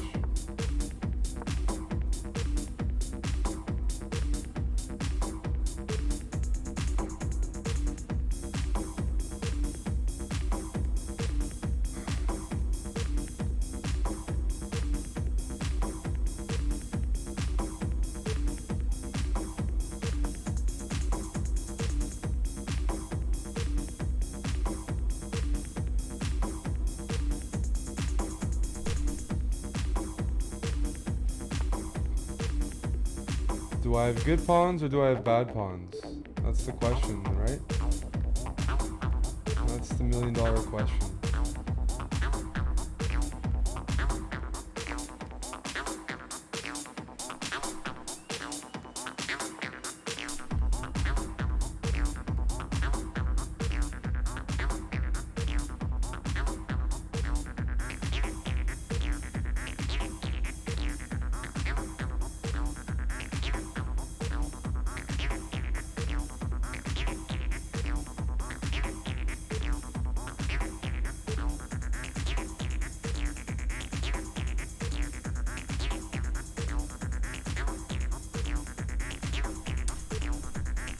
That's a nice move that I didn't really appreciate enough.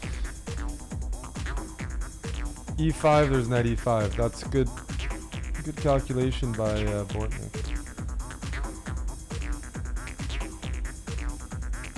Now I don't know what to do.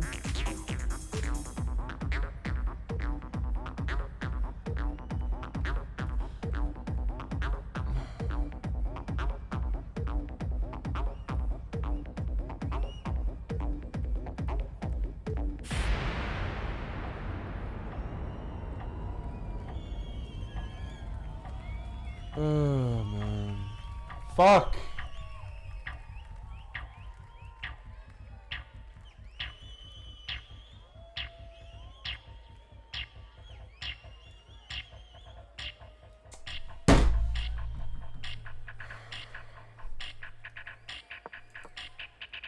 Yeah, this position's in trouble. I'm in trouble here.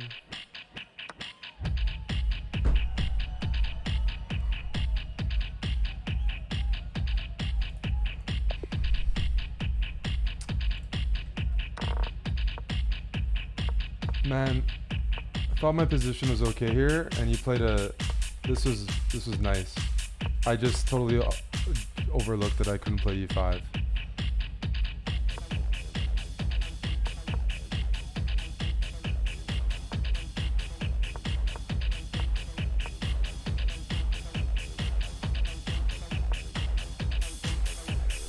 Rook d6, knight f5, and it's game over.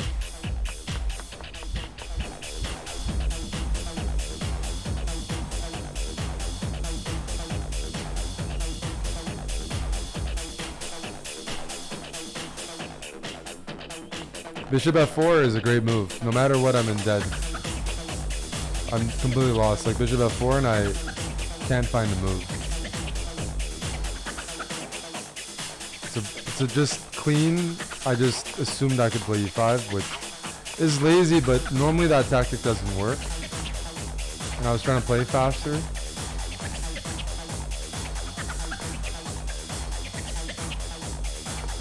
But my king being weak is not it's not so good. I have to work on this opening because I did not get a good position again.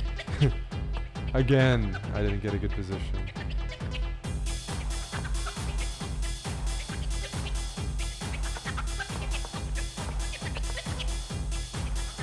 Queen e7, my idea was to play e5. But I didn't do it. So then I shouldn't play queen e7. I should just castle. And after castling, now I can go bishop d6, for example. Bishop d6, queen d6, e4, d4, d1.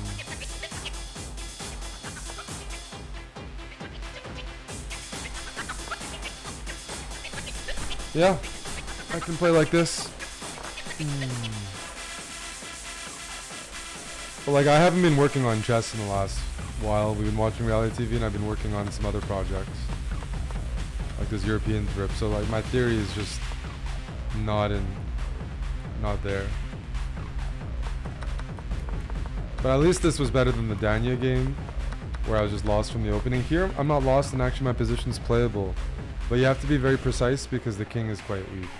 And I don't want to play this move because I'll weaken f5. If I don't play that move, then e6 is a long-term weakness.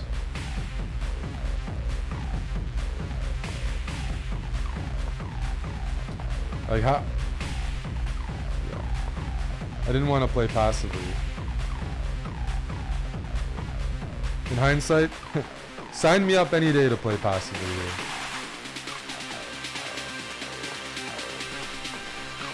I gotta go rook here, knight here, and I have to see knight e5. If I don't see knight e5, I'm in trouble. Knight e5. And here I have to see queen g6. See? This is like super hard. I just stopped calculating here. I see this bishop is doing something, this knight's threatening that. All this pressure, now what am I doing?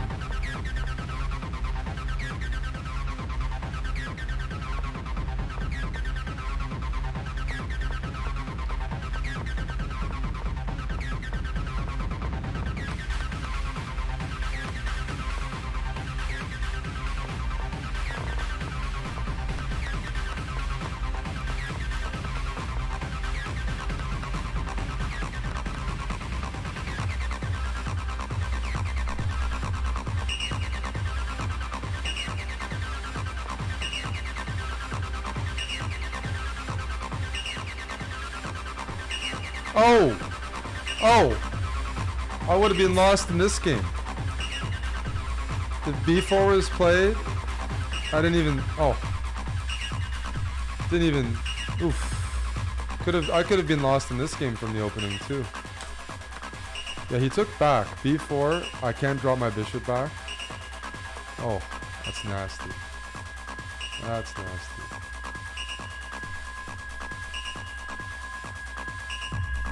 Okay, I would have been down the exchange, and I'm pretty good at being down the exchange, but it's still not enough. Okay, we're finally playing somebody under 3,000.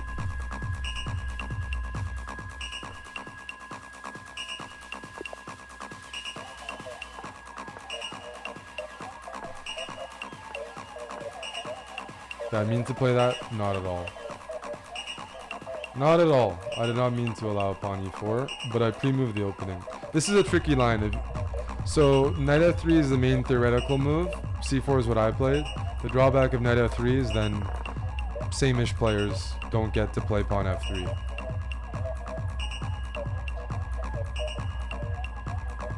I certainly don't know what I'm doing here. I'll go g4.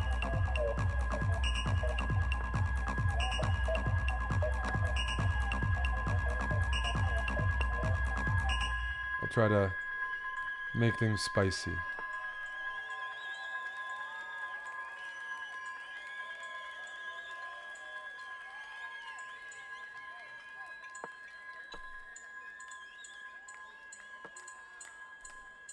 I'll try to make things spicy.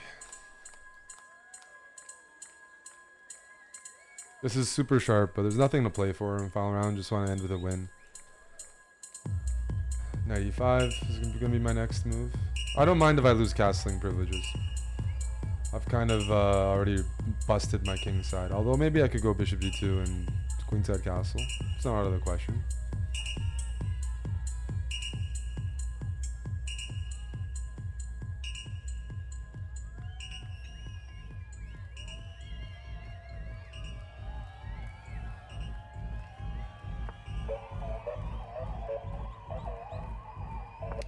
I'm definitely going there. That's no doubt.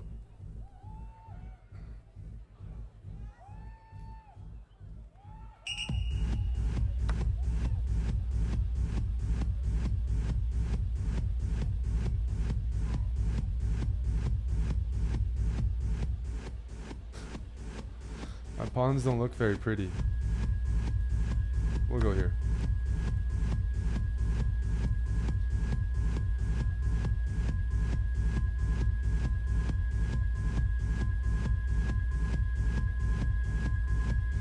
Queen takes, rook g1, and at least if black castles, I have bishop c4 skewering. Pawn takes, I'm thinking about b3, bishop a3, bishop d6. It's a crazy position, but that's what we're here for, right? Right. Queen here will, I don't know, go bishop c4 or e4. We'll shove.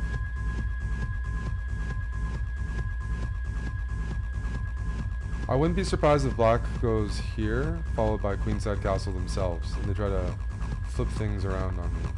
I would be doing that, for sure. And because of that, that's going to influence how I play this position. Because I'm going to go bishop a3, bishop d6. No.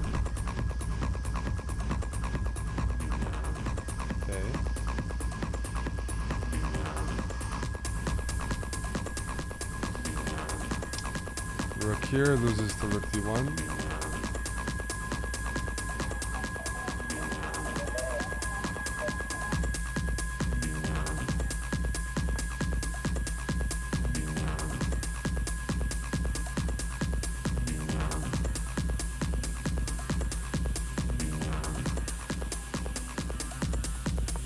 Bring the pieces in.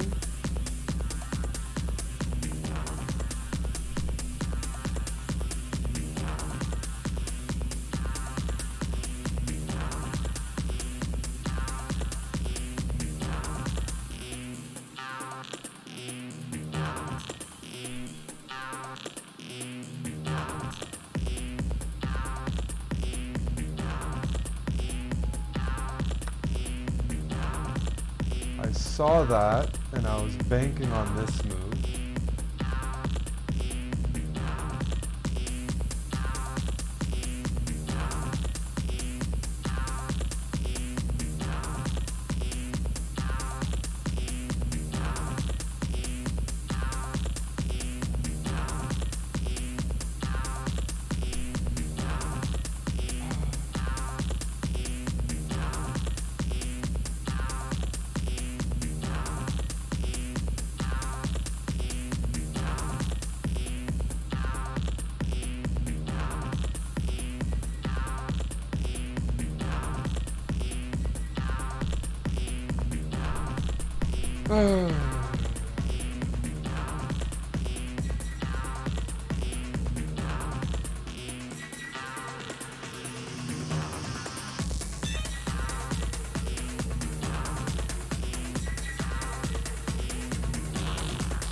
That's the problem here. I don't see the breakthrough, and it's driving me nuts.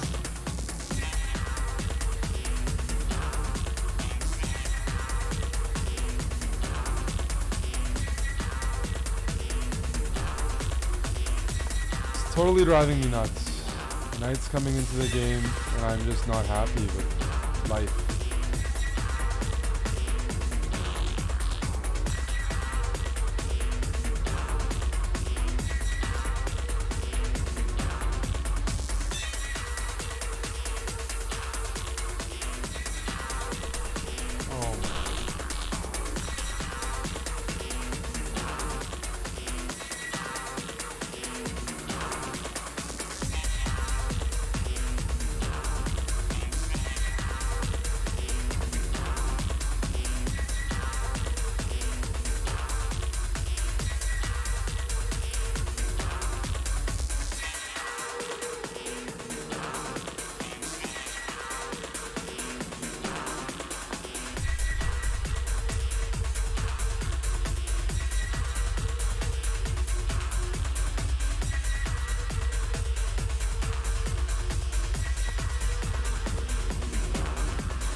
What is this game? What am I doing?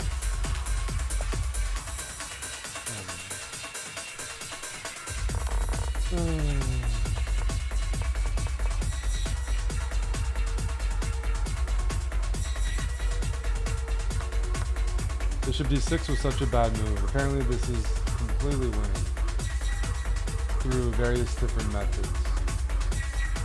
One of which is just bishop b2.